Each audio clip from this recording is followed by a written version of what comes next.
کهکشانی های نسخه جدید تو راه و رئالی ها بالاخره بعد اون همه انتظار دارن ما امباپه به توافق میرسن و به احتمال زیاد ما امباپه رو فصل بعدی با لباس رئال میبینیم.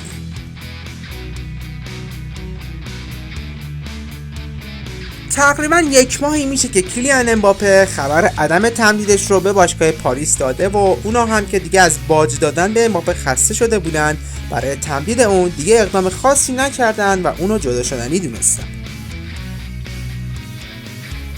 اما امباپه با جدا شدنش از پاریس قید پاداش 80 میلیونی رو زد و بالاخره به سمت رویای بچگی خودش رفت. البته اینم بگم که به اندازه کافی از باشگاه پاریس پول گرفت که نگرانی از این بابت نداشته باشه. نکته قابل توجه برای پرز مدیریت رئال مادرید اینه که اونا بابت این انتقال به باشگاه پاریس پولی پرداخت نمی‌کنن و پاداش و همه پرداختی هاشون مستقیم به جیب خود امباپه میره.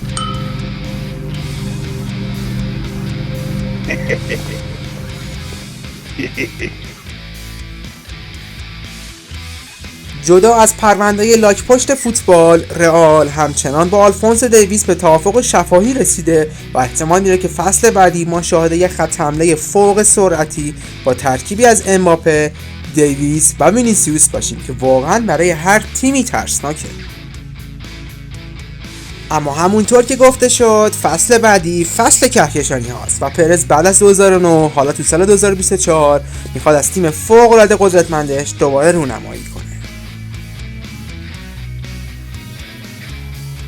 ویدیوی امروز هم گرچه کوتاه بود ولی مختصر رئالی ها بود و امیدوارم که لذت برده باشید عزیزان. تا ویدیوی بعدی بوس به همتون.